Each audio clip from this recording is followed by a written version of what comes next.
నువ్వు వదిలేసిన సరుకు మళ్ళా నిన్ను పలకరిస్తారు. నువ్వు గతంలో చట్టాపట్టాలు వేసుకొని ఊరేగిన సరుకు మళ్ళా నిన్ను కలవరిస్తారు, నిన్ను పలకరిస్తారు, నీ మీద ప్రత్యేక శ్రద్ధ చూపుతారు, మళ్ళా నీ దగ్గరకు వస్తారు. గుర్తుపెట్టుకో. నువ్వు పొళ్ళికిలిచ్చి తలుపు తీసావా, మొహం పచ్చడైపోద్ది. జాగ్రత్త, ముందే చెప్తున్నాడు దేవుడు.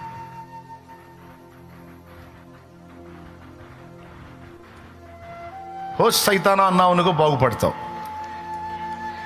అయిపోయింది నీతో నా అనుబంధం, సైతానా పోయేస్తున్నామలో.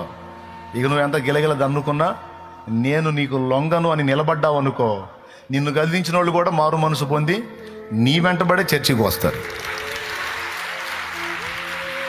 ఏయ్ జాగ్రత్త అంటున్నాడు దేవుడు. మారు మనసు పొందు. ఇగిలిచ్చావా సగిలిస్తావు, సత్తావు, జాగ్రత్త అని హెచ్చరిక చేస్తున్నాడు తమ్ముడా. మారు మనసు పొందాలనేది